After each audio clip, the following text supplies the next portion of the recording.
Hello friends, Radhe Radhe. कैसे हैं आप सब? आई होप आप सब अच्छे होंगे। मैं भी ठीक हूँ।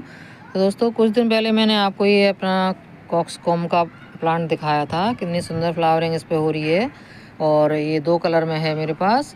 अब सीड कलेक्शन का समय आ गया है, तो आप सीड कहाँ से कलेक्ट करें मैं आज आपको बताऊँगी। तो इसमें ये जो इसका लोअर पोर्शन है फ्लावर का, ये यहाँ से इसके बीज निकलते हैं। आप इनको इस तरह से रगड़िए और इस तरह से ये बीज निकल के हाथ में आ जाएंगे। ये आप इनको कलेक्ट करके रख लें। नेक्स्ट सीज़न में जब बरसात का समय शुरू हो जाए तो आप इनको अपने गमले में डाल दें, तो ये इस तरह से उग जाएंगे। ऐसे ही इस प्लांट का ऐसे इसको रब करें और यहाँ से निकाल लें और आप सीड कलेक्ट करके और अपना स्टोर कर लें इनको।